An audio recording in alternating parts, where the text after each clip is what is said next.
Welcome to our first ever Green Home Tours and Talks.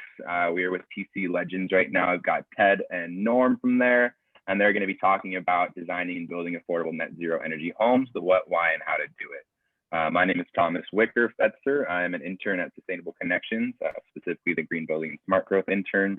For 18 years now, Sustainable Connections has hosted the Imagine This Green Home Tour.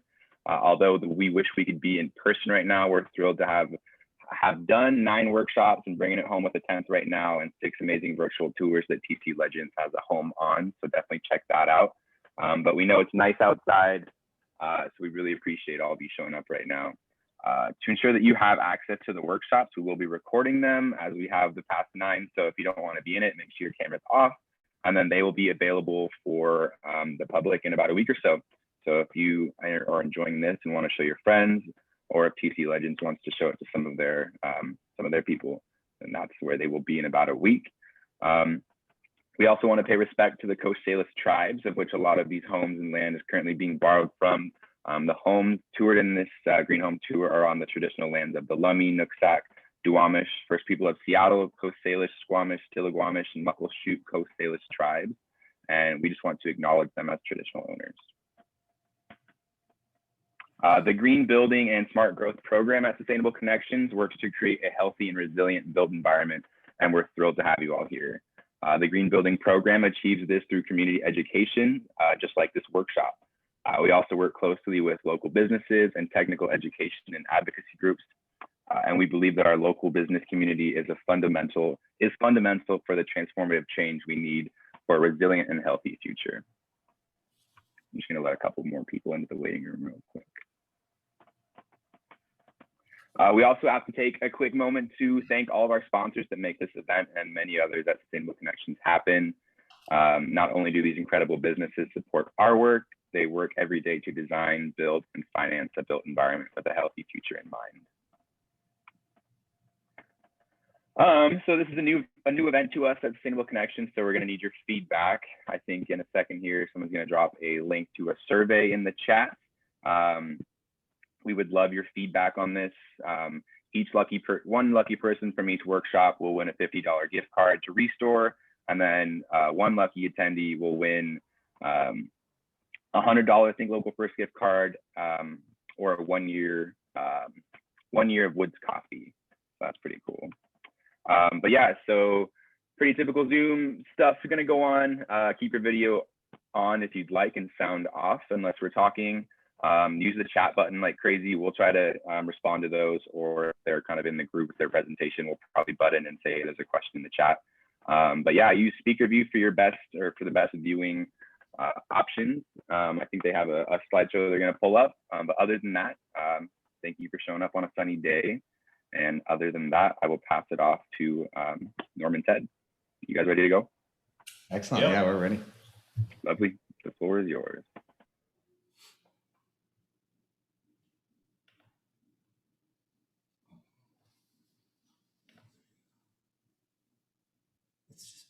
It's already back there. Okay. Oh, did I share the screen correctly, Thomas, or is it still showing? We got your screen. Go ahead. Try to press the presenter view one more time and see if it makes it large again. There we go. Yep, we're good. Excellent.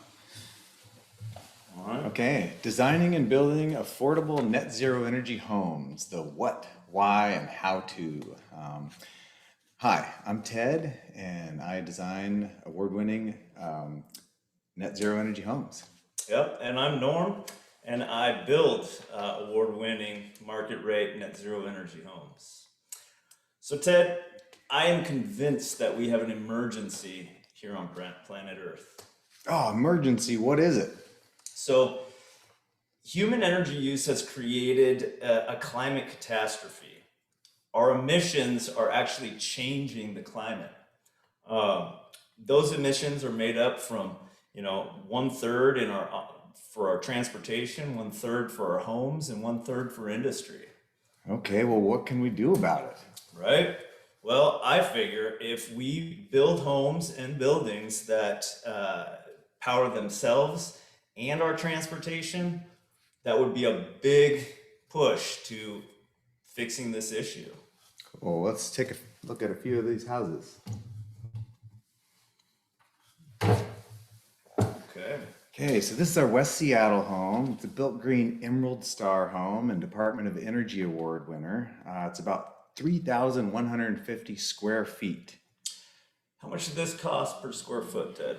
Ooh, it's about $250 a square foot all in to build this house. Okay. Well, what are some of the techniques that you as a designer use to keep the costs down and the efficiency up on this one? Yeah, so one of the key things is simple shape. Every time you go around a corner or have a bump out or pop out, that's going to increase your building cost. It's also going to increase your envelope square footage. And so buildings leak heat out of every square foot of wall and roof. And every square foot of materials costs money. And so to have a cost-effective, energy-efficient building, it has to be a rectangle. Right. So I'm noticing from the picture of the exterior, all these south-facing windows. Is there a formula for the glazing? Yeah, so we use a formula specific to our climate in the Pacific Northwest. It's about 1.6 units to the south and about 1 unit to the east and west. So you'll see a lot of our buildings have this ratio of how much south facing to how much north, east and west facing.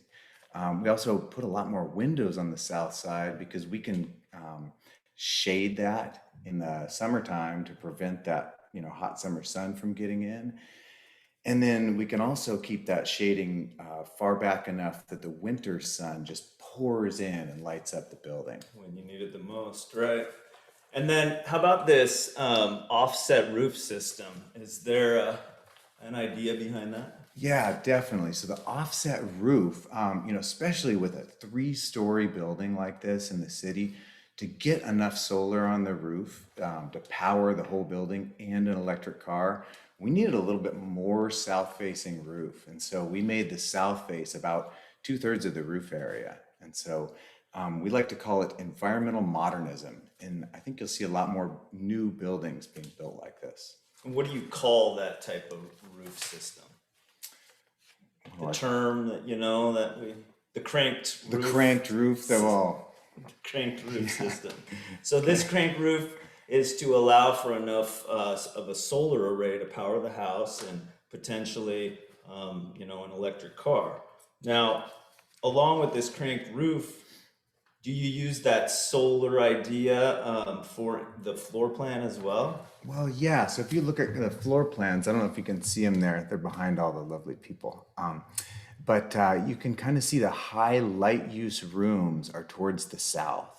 So, I mean, in our climate, when it's sunny out in the winter, you want to get all that sun into the building as much as possible. And so you want those rooms that you're going to be in to be the rooms that are lit by the sun, right? It just kind of makes sense. So your living room, dining room, kitchen areas, maybe the rec room, you want those all the way along the south side of the building.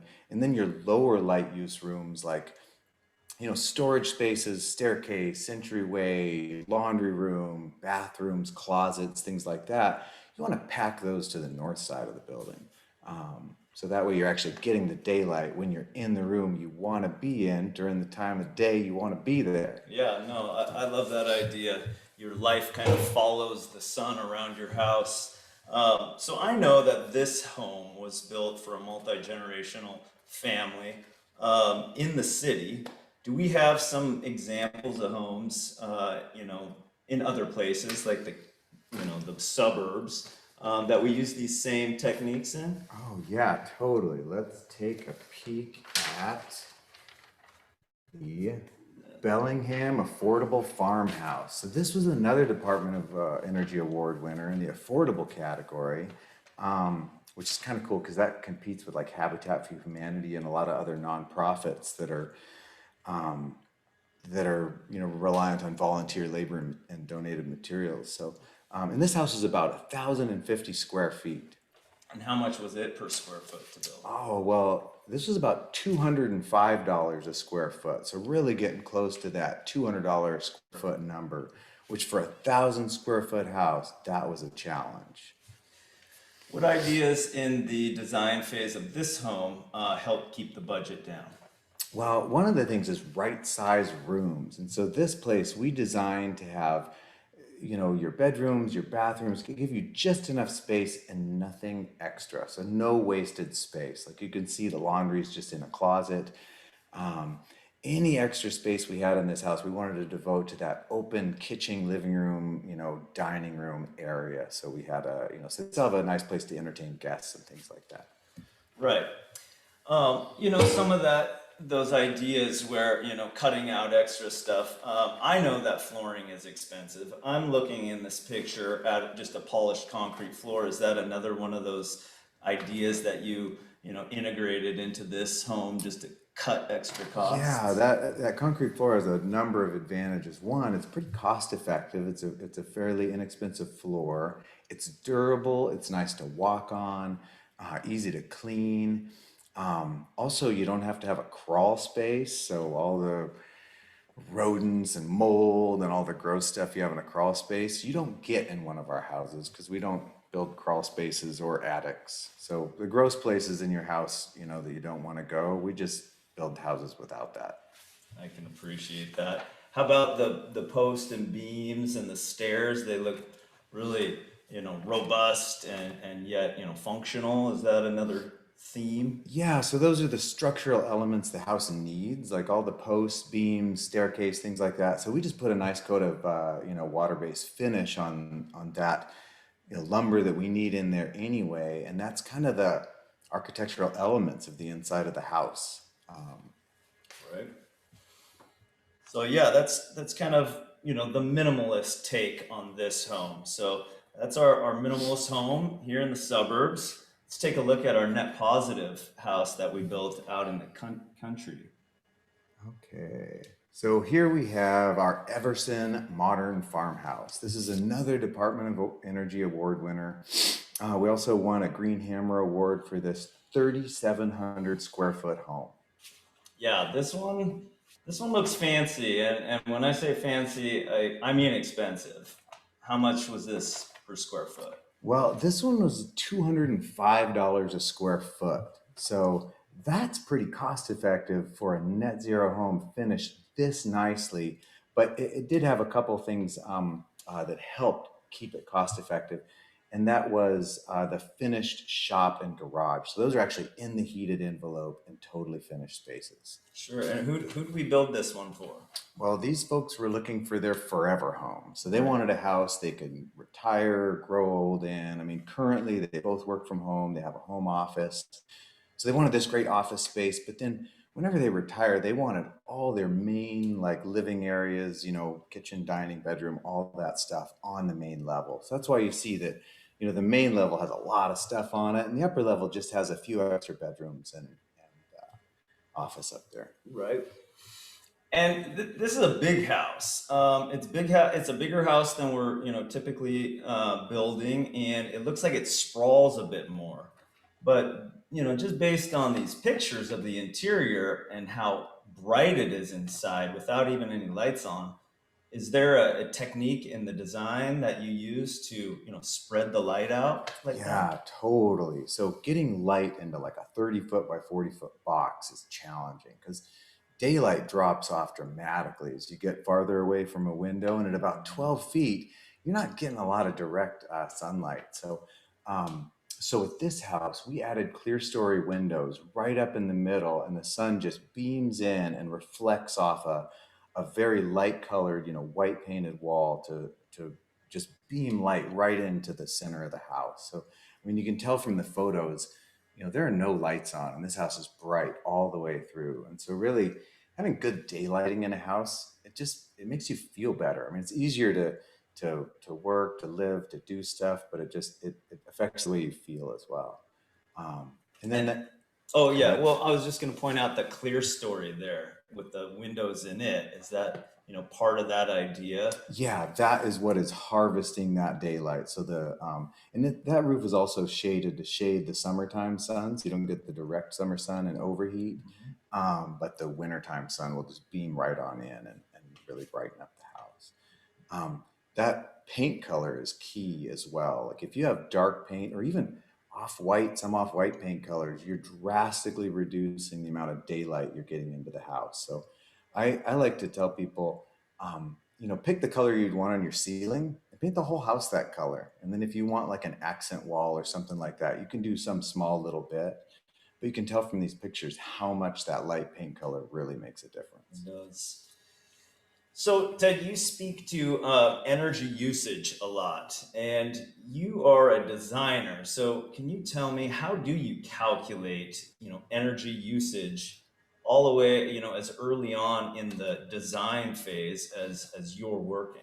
Yeah, well, as we design the house, we do energy modeling. So we use the WSU component performance worksheet. Okay. We can enter in all the data on the house, the wall thickness and type, the window type, the how much insulation we put under the slab, all those details, and we can find out exactly how much energy the house is going to use. I mean, we can also enter in an HRV, we can enter in our air tightness, so how much air leakage we're going to have, and we can really fine tune. And like with this house, it was getting big enough.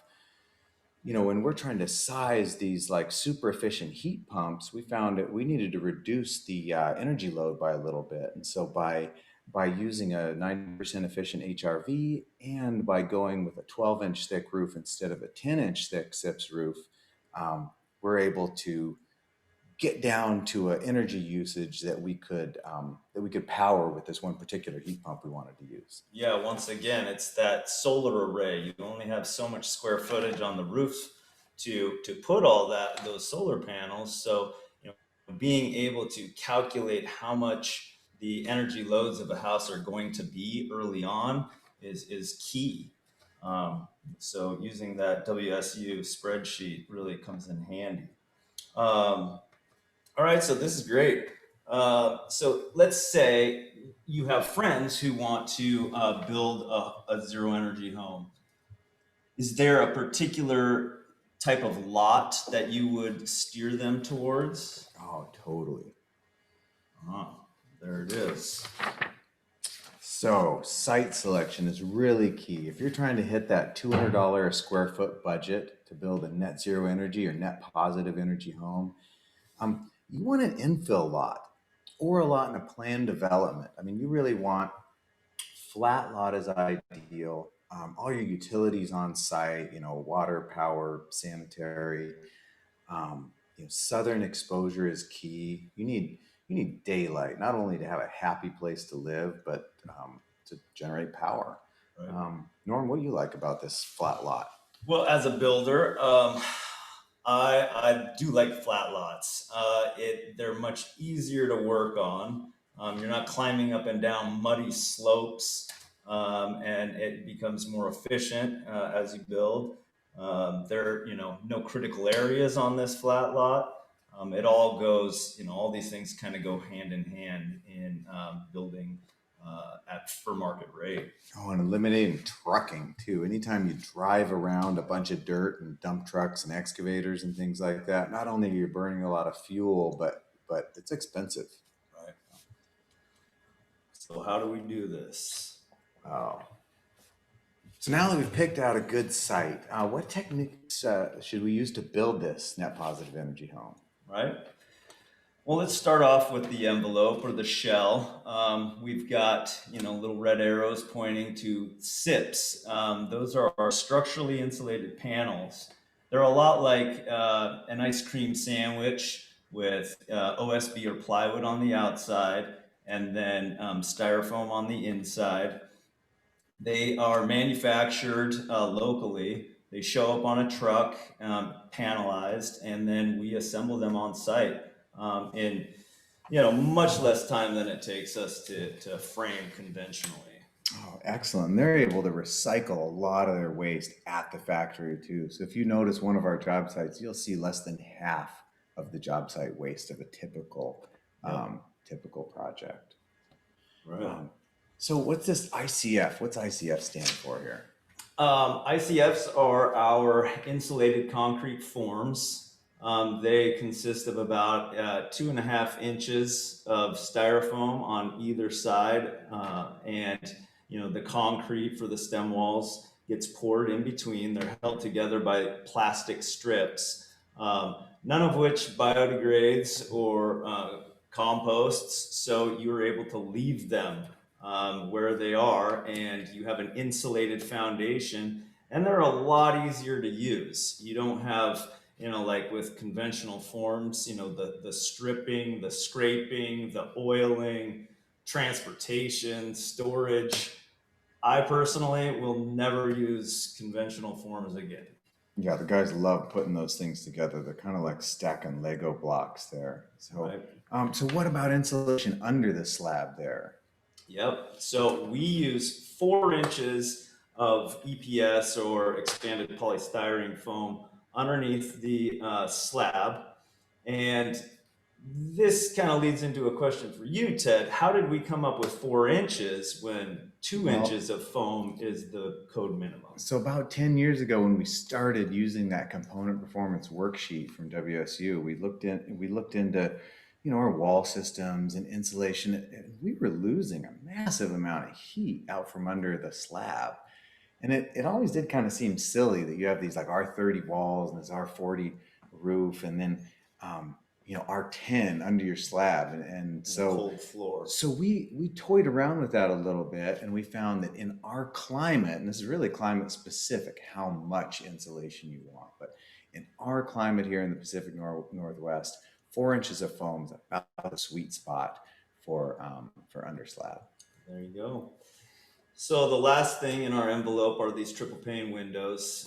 We use them on every house, and they perform at about twice the insulating rate as your double pane windows. Yeah. So that is another key as well, because otherwise, when you feel the inside of a double pane window on a cold winter day, it feels cold. Right. And when you feel the inside of a triple pane window on a cold winter day, it kind of feels the same temperature as the rest of your house. Right. It does make a big difference. Nice and quiet too, the triple pane windows. Okay, so now that we've picked out all these great building techniques, how's this house going to breathe? How's it going to perform? So it's going to breathe with this HRV system. That is our heat recovery ventilator. It acts a lot like the lungs of a house. It exhales air from warm, moist areas in the home, like your bathrooms and your laundry rooms, and then it inhales fresh air through the same unit, and it heat exchanges within that and pumps that fresh air into your living spaces, your bedrooms and your living room. So it keeps your air fresh all the time, and it recovers 90% of the heat that you would be otherwise pumping out of your house. Oh, excellent. And then what are we going to use to heat and cool these houses? We use these heat pumps. They are far more efficient, maybe 4 times as efficient as your conventional gas and electric heaters. We will use in some of our bigger homes an air to water heat pump, which is harvesting the heat out of the air and then transferring it into water, which we can then heat, a hydronic floor or also your domestic hot water. And then some of the smaller homes that we use, we will use an air-to-air system, like a mini split. Cool. And then, with all this, how important is it to pick out Energy Star appliances? Well, we've found through trial, error, and our different worksheets for the performance of the home that the appliances make a big difference. Our homes use far less power to heat and condition them, and the appliances can really bump that amount of energy usage up if we're not really conscious of how much heat or how much electricity they're using. We're pushing for these heat pump hot water heaters, and even heat pump dryers now are becoming more and more common, and they perform really well. They also don't leave a 4-inch hole to the exterior of your house in the wall. Yeah, I can't wait to get a heat pump dryer for my house. That is the next step. I've noticed that my appliance and lighting use is almost as much as the heating and hot water use, which is pretty huge. In an old-fashioned house, it didn't used to be like that. Heating and hot water were the big ones, but now that we're getting these houses down, so efficient, those appliances are becoming, a larger part of that pie. Exactly. And then I noticed there's the concrete slab again. How did that end up on the mechanical systems page? There it is again. Yeah. So we put that in our mechanical page because the thermal mass in a concrete slab acts as a battery or a storage tank for, your heat or cooling in the summertime. It's gonna, store that, precious heat or cold air and release it when you need it later. Oh, excellent. And that kind of goes with the heat pump really well, because the heat pump puts out heat or cooling very slowly. And so that concrete slab is kind of like the thermal battery. Right, and mix up the difference. Hey, Ted, Norm, I don't know if you guys have seen the chat or not, but there was a quick question. I'm not sure if now's a good time to do it. Do you want to wait till the end? We'll jump into questions after we're all finished, if that's all right. Okay. So how about this HERS rating system? Now that, we use this WSU spreadsheet to, kind of plan out how much energy our houses are going to use as we're designing them. But, really the way we size these solar panels, these solar arrays, is with our HERS rating system. And that's a home energy rating system that we have a third-party verifier come in and do. Yep. So the HERS rating, just to clarify, would be after the home is completed, a third party comes in, calculates all the loads of those, Energy Star appliances, the R ratings for the entire envelope, your heating system, and they come up with a specific score for that individual home, kind of like that Energy Star stamp. If you meet the, criteria, is that fair? Oh, excellent. So they actually come up with a number. So then, and usually what we're trying to hit is about 30%. So the way that scoring system works is like your code minimum house is a HERS score of 100. And zero energy home would be a HERS score of 0. So we're trying to get to about 30 to 35 before solar.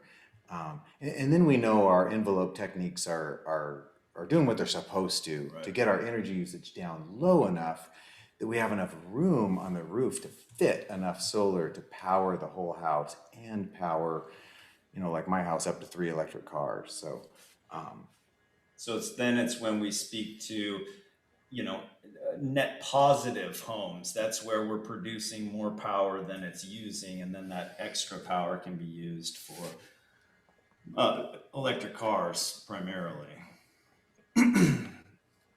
Next slide. Oh, Ted, who are these miniature humans? Oh, well, these are my kids. And so this is our house. And so it's not just about low cost building, and super energy efficient building. It's not just about the money. It's about your lifestyle. So in our house, we get home from a shopping trip or whatever, we plug in the electric car. I mean, I don't go to gas stations anymore. I get home, I plug in the car, I go to sleep, I wake up, I unplug it, I go about my day. And I really don't miss those gas station stops, and it's been almost 10 years of no going to gas stations. Other things, air quality. So, we just had taco night. We cooked up this feast, we're smoking fajitas, and so I turn on my range hood, which is, which isn't a big range hood. It's about 240 CFM. I'm bringing in air through a HEPA filter at that same rate, another 240 CFM. And I found with all these air monitors in my house that it takes about 30 minutes after I'm done cooking to totally clear the air. But I can get my air quality down to a, really nice level. I don't know if you guys... He's checking right now what his air quality is. You can see that this is constantly monitored, and so I keep data and really work on figuring out, okay, what are we going to put in our new houses to maintain this really good air quality. So we've done things like a CO2 based ventilation, where your CO2 comes up, and then your air handling system automatically starts and brings in fresh air until that CO2 is down at a safe level. I mean, who knew? But you put three kids in the same bedroom in a triple decker bunk bed, and all of a sudden your CO2 goes up. Yeah. Or you have 20 people over for a dinner party and your CO2 goes up. So having that CO2 based ventilation, um, also, that range hood, I noticed that I'd have to leave it on for, 30 minutes after I cooked to get the air quality back to where I wanted it. So we started speccing out a 400 CFM range hood. We don't want to over ventilate. We don't just want to suck all the hot air out of the house, but, especially in the wintertime. But you want to have the right amount of ventilation. Sure. Um, How'd the house perform, during those wildfires a couple years back when it was, so Yeah. smoky outside? Yeah, we maintained, we actually took some footage of this. We maintained about 50 micrograms per cubic meter of PM 2.5, if you want to get all technical, inside where it was apocalyptic outside. So we started putting that same HEPA filter in every house. So every house we build now has this HEPA filtration. So if we ever experience that kind of bad air quality again, you'll have a sanctuary. Like I would tell my kids, hey, go indoors and get yourself some fresh air. You can only play outside for so long. And even now, our indoor air quality is almost always better than the outdoor air quality. Um, so just having a house that is looking after you. I mean, it's charging your car. It is powering your life. It's giving you fresh air, tons of daylight. It's just a beautiful place to spend the time that you have to spend indoors. So, Right. Right. So we've spoken a lot about the designing of the homes and, the building of these homes. I know there's one more key ingredient here in, producing these homes. What is that, Ted? it is the business. So if you're designing and building net zero and net positive energy homes for $200 a square foot, you have to have a highly functioning business. And so we have a great team, excellent people. Um, all the members of our crew really love their job, like doing the work, um, and really enjoy being part of something that's not just a job, but it's a way to help our future and our planet. That's right. And then being a design and build firm. So that's by choice. I mean, we built a number of houses, a number of architect designed houses, and we realized, wow, this just costs so much money. All these angles and corners and funky techniques. We finally got to the point where we realized if we were really going to make a difference and build super efficient, cost effective homes, we needed to design them ourselves, and we needed to iterate those designs, figure out what works, what doesn't work, and value engineer all those different parts. So, Norm, what do you like about design and build?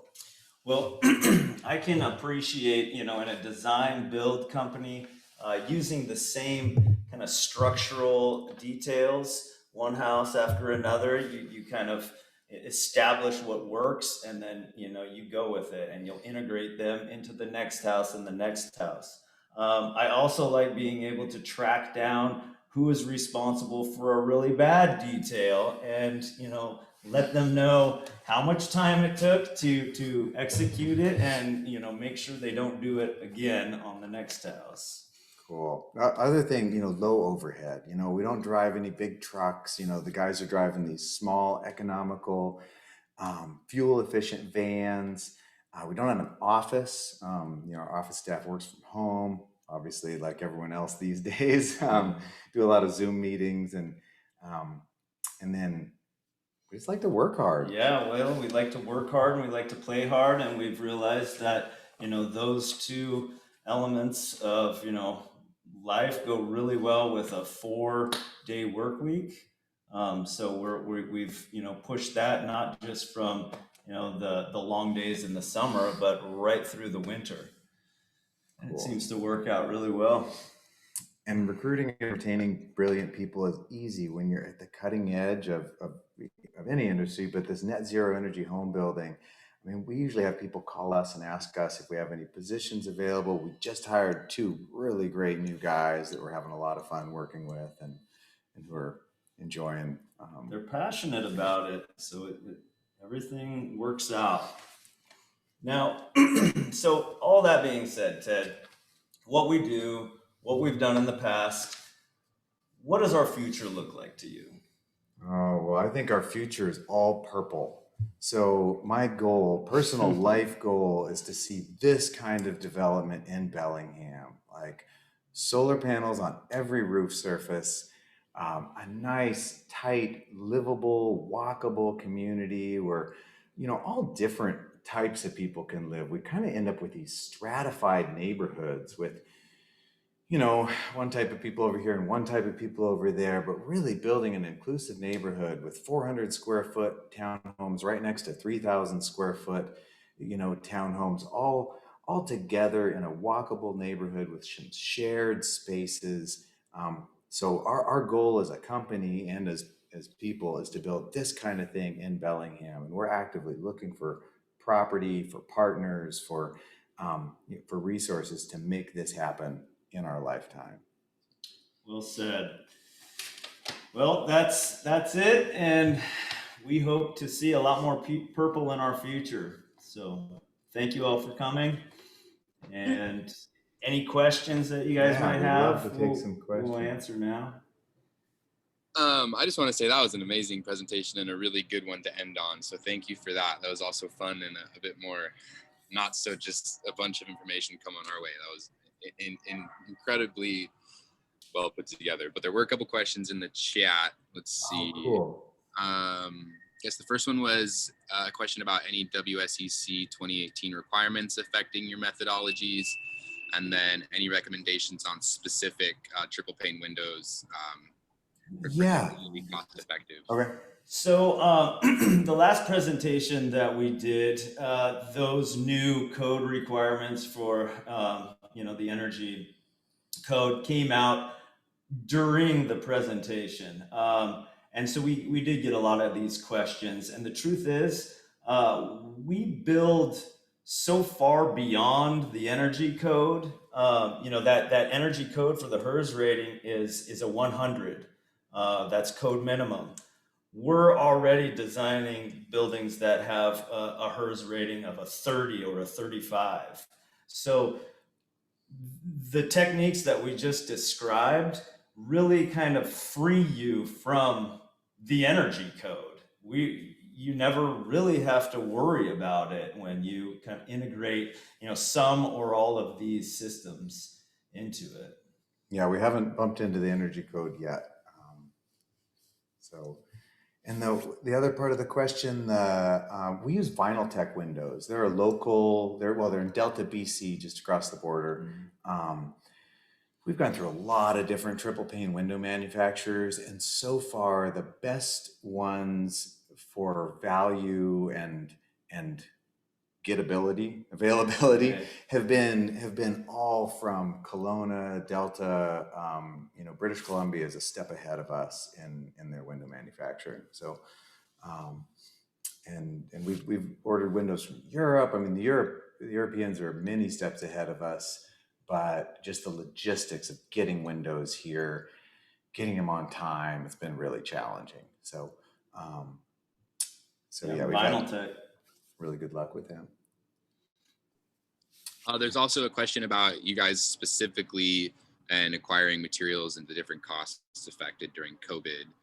Could you talk about that, and then how far out you guys are on specifically taking up new clients for new projects? Yeah, so we had a few, COVID related difficulties there, and fire related difficulties. The glass factory shut down. And so of course that shut down the window production all over the country, really.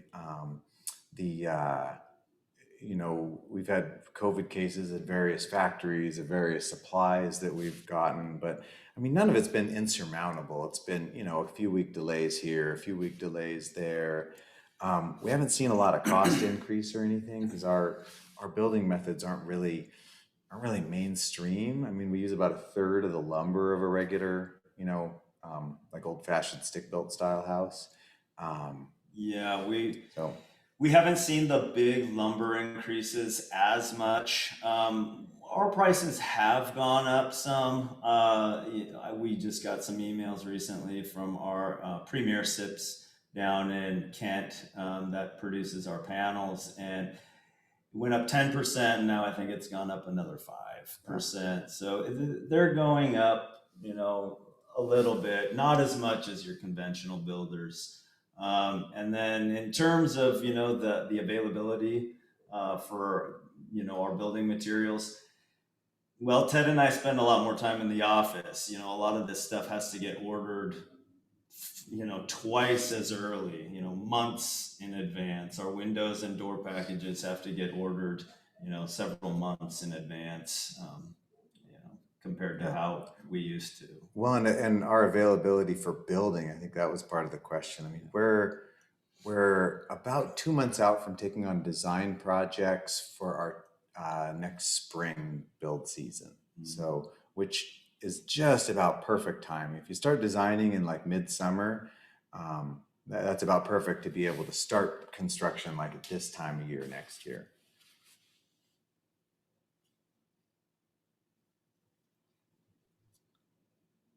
And then, Thomas, are there I'm not more? sure if there's any other questions. I really liked how you touched on how green building can lead to more like equity and inclusion in neighborhoods and all that, kind of with your last slide. And I think that's a really good note to end on, that while green building is expensive in some stretches, it leads to a more equitable and accessible future for a lot of us. So I'm glad you guys touched on that. We do have about 5 to 7 or so minutes if you guys wanted to say anything else about TC Legends, or any other final notes or any questions from the audience at all. Maybe Rose, did you want to say anything since this is our last workshop? Anything like that? Anybody have any questions, like voice questions? Yeah. It's a good one. I don't even know how to find the chat. I'm sure it's on there somewhere. Well, I just wanted to say thanks so much to you guys. TC Legend has been such a leader in the industry, and really trying to break the norms and well, sorry, Norm. And yeah, just the leadership that you guys have shown in really trying to drive the affordability with all of the other elements is really impressive. So thank you so much for all you guys bring to our community. And I wholeheartedly support your guys' vision for a purple world. I will be there helping you in every way I can. Thanks, Rose. I also I kind of want to speak to that same thing, Thomas, that you touched on with, the equity, to new homeowners. Ted and I have been doing this for a while, and Ted lives in one of these homes, and, there is no electric bill, there is no fuel bills, and so, our goal is really to get, as many people into these homes as possible. We're trying to get, those people who are stretching, every paycheck to get into a home like this. And, all of our costs that, per square footage that we shot out there for you, those include, the solar panels on the roof and the car charger in the garage. So the house comes, turnkey with all the power that it needs to save people, tons of money, and, cut down on that footprint that we all seem to be leaving. So. Well, and we need to be building denser. I mean, this whole single family neighborhood thing, if we could be building, 500 square foot little townhomes packed into these single family lots, we could actually build the same size buildings instead of these like 2,000 and 3,000 and 4,000 square foot houses. We could be building, 500 to 1,000 unit townhomes packed into these single family neighborhoods and still have a great neighborhood, include a lot more people, but be in town so you're close to services. And so a lot of that needs to happen like at the policy level. Right. Just getting rid of that single family zoning and being able to build denser. Right. And shared walls. I mean, the envelope and all of the building techniques are the same for a little teeny tiny, backyard cottage as they are for, a big 20 unit apartment building or condo. It's that envelope. If it's super insulated and there's enough roof on the, or So where a backyard cottage might be really expensive, if you can pack 10 of them together, that is really cost effective. cost comes down. So on that note, I will say the city of Bellingham is looking to upzone their residential multifamily zones. That's not single family, but that's getting us a good start. And it's going from 93 different densities in Bellingham to 3. And this will be going, there's a public hearing of the Planning Commission, May 20th. Any of you that are interested in supporting, a more vibrant, active neighborhoods and residential multifamily zones, please come and share your opinions. We'd appreciate it. Cool. Awesome. I also just wanted to shout out, we had a TC home that we toured and is on the tour with a great Matterport 3D video and tour, all this stuff. So if you want to see an actual one of TC's homes in depth, it is on the tour, and I highly recommend checking that out. Norm has some pretty cool audio to go along with it too, but Nice. so that's there for your taking. All right. Well, thanks Yeah, you all thanks, so Lily. much. I really appreciate it. Everybody who attended the Green Home Tour, you guys did an amazing job. Thank you, Ted. Thank you, Norm. To everyone who attended, we're very appreciative. Like we said, please fill out those surveys and you'll be entered to win amazing things, and give us really valuable feedback, which I think is even more important. And videos will be available next week and open to the public in about a month. So thanks, everybody. You're amazing. Super. Thanks, Rose. Thanks, Thomas. Thanks, guys. Thanks, everybody. Go on. Happy green building.